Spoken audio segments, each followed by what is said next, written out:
to step away from whatever you're doing. If it's morning time and you're working on your first cup of coffee, great. If it's afternoon or evening time and you just kind of have had enough, sit down for a second and wrestle with me on some things about faith and life and development and growth and just everything in between. So this morning, I want to invite you to join me on an exploration, and we'll see what we dig up together. Lately, personally, I've been spending some time thinking about the idea or the word enough. Enough. You know, if you look it up in the dictionary, enough has both kind of a quantitative definition as well as a qualitative definition. And it's a word. It's just a simple little word. But man, it permeates our being, and it has its way with us in all sorts of ways. I started thinking about when as a kid, or when do I begin to kind of take that on? Think about it. Think about in your life, when did you first start hearing enough? Maybe you heard your parents say, "Enough already!"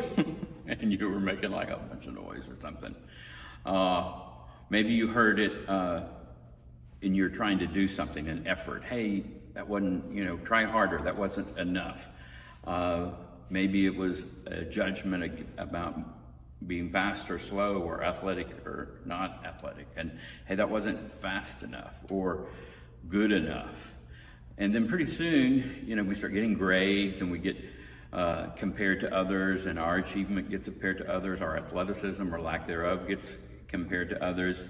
And somehow that whole concept of enough, I think, sinks into our soul to the point that we even begin to wonder if we're enough, right?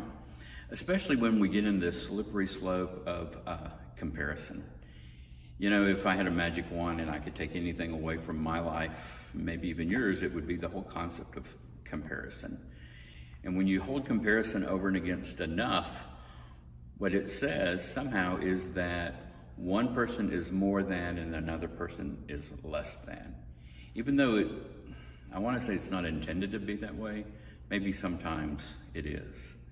And then that continues to fuel us, our desire to be more than, or not enough, or I need to achieve more. And we get caught up in this crazy hamster wheel of life, wanting to prove that we're enough to somebody or to the system. And maybe enough in your world means why, it's not just enough to go to high school. I need to go to college and grad school and do postgraduate work. And well, maybe it's not enough to, buy a house. Maybe I need to buy a house with a 3-car garage and with a pool. And you see how that begins to kind of, it almost becomes like this system, this company that we're building.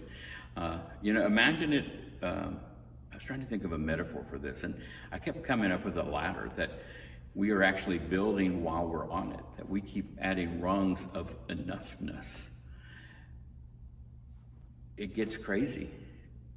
Maybe because I'm, 62, maybe because I've just kind of begun to get more ornery in my thinking lately, but I want to get off the enough wheel. And I would invite you wherever you are, whether you're 25, 35, 45, whatever you are, give yourself permission to get off the stinking crazy wheel of enough. Need I remind you, you are enough just like you are. That's hard to hear sometimes, right? Because we have this strong inner critic that is always evaluating our words, our appearance, our achievements, or our whatever, and holding that over and against our enoughness. Whatever you believe about God and life and faith, I am convinced that we are perfect just like we are. And that our enoughness is exactly how God designed us to be. That doesn't mean that we tune out of life and we get trying to learn and grow and deepen our thinking. But what it means is you can accept yourself, rough edges and all, that you are wonderfully and uniquely made. And don't let other people define your enoughness, all right? What do you say? Hey, I'd be curious to hear what you think about this whole idea of being enough, and whether you're caught on the hamster wheel of that, or if you've decided to jump off, and what you had to do to wrestle it back and quit comparing yourself and your worth and value to others. Sounds like a lot. Anyway, drop me a note in the comment box on Facebook. I hope you found this helpful. Maybe just kind of poke you in the ribs to give it some more thought. So let's have a moment of quiet and then we'll pray. Join me.